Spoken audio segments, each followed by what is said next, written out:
వీరా వంటల్లో ఈరోజు సంక్రాంతి పండుగ సందర్భంగా నువ్వులు పల్లీలు కలిపిన చిక్కీలు తయారు చేస్తున్నాము. మేము ఎలా చేసుకుంటామో చూడండి. హెల్త్ కూడా మంచిది. నువ్వులు పట్టీలు బెల్లం కలిపి చేసినాం కాబట్టి కాల్షియం కూడా ఉంటుంది కాబట్టి హెల్త్ కూడా చాలా మంచిది. ఇష్టం ఉన్న షేప్లో కట్ చేసుకోవచ్చు, రౌండ్గా కూడా చుట్టుకోవచ్చు. ఫస్ట్ పల్లీలు వేయించుకోవాలి.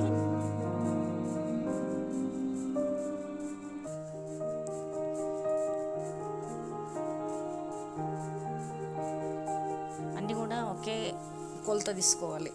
ఏ కొలత గ్లాస్ కానీ లేకపోతే ఒకటి బౌల్ కానీ తీసుకొని ఈ గిన్నె తీసుకొని దీంతోనే అన్నీ కూడా నువ్వులు పల్లీలు బెల్లం సమానంగా తీసుకోవాలి. ఒకటి పల్లీలు, ఒకటి నువ్వులు, ఒక బెల్లం.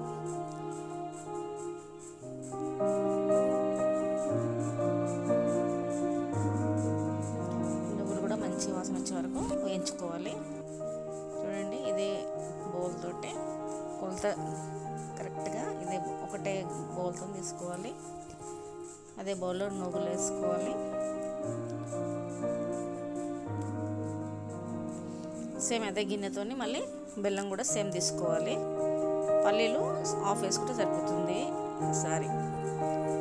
పుట్నాలు హాఫ్ వేసుకుంటే సరిపోతుంది. ఆ గిన్నెలో సగం వేసుకుంటే సరిపోతుంది. ఈ విధంగా అన్నీ కలిపి పెట్టుకోవాలి. స్టవ్ ఆన్ చేసి ఒక బాండి పెట్టేయాలి. అదే గిన్నెతోటి బెల్లం తీసుకోవాలి. పల్లీలు నువ్వులు ఎంత తీసుకున్నామో అదే గిన్నెతో బెల్లం తీసుకోవాలి.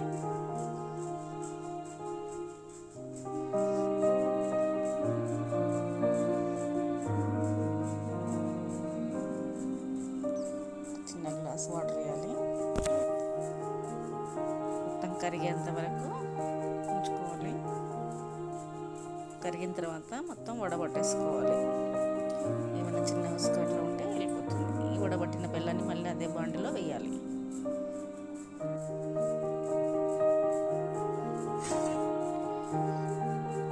బాగా కలుపుతూ ఉండాలి. మనం వాటర్లో వేసినప్పుడు చిన్న ఉండ మాదిరి రావాలి. అప్పుడు పల్లీలు అవన్నీ కూడా వేయచ్చు. ఈ బెల్లం పాకం వాటర్లో వేసినప్పుడు చిన్న ఉండ మాదిరి కట్టుకోవాలి. అట్లా కట్టుకున్నప్పుడే ఈ పల్లీలు పుట్నాలు నువ్వులు వేసేస్తే బాగుంటుంది. హెల్త్కి బాగుంటుంది, టేస్ట్ బాగుంటుంది. చిన్నపిల్లలు కానీ పెద్దవాళ్ళు కానీ అందరికీ బాగుంటుంది.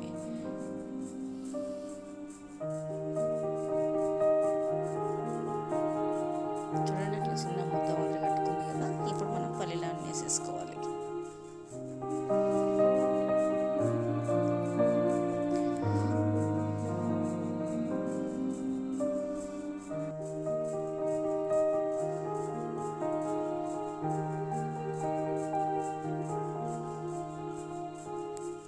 ఈ బెల్లంతో చేస్తాం కాబట్టి షుగర్ పేషెంట్లు కానీ ఎవరు కానీ కూడా తిన్నా కూడా మంచిదే. నువ్వులు కాల్షియం ఉంటుంది కాబట్టి అందరికి కూడా ఆరోగ్యకరమైన చిక్కీలు.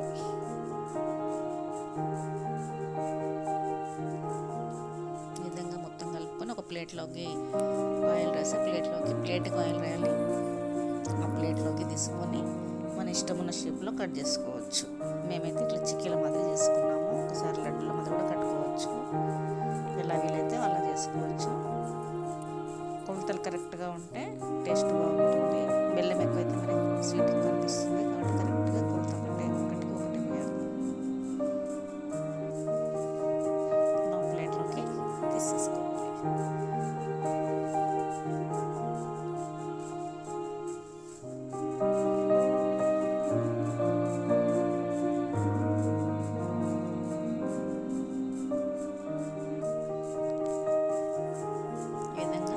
కట్ చేసుకున్నాను. డైమండ్ షేప్లో కట్ చేసుకున్నాను. చాలా టేస్ట్గా ఉన్నాయి. మీరు కూడా చేసి చూడండి. మా ఛానల్ ఇంతవరకు సబ్స్క్రైబ్ చేసుకున్న వాళ్ళైతే సబ్స్క్రైబ్ చేసుకోండి, షేర్ చేయండి, లైక్ చేయండి.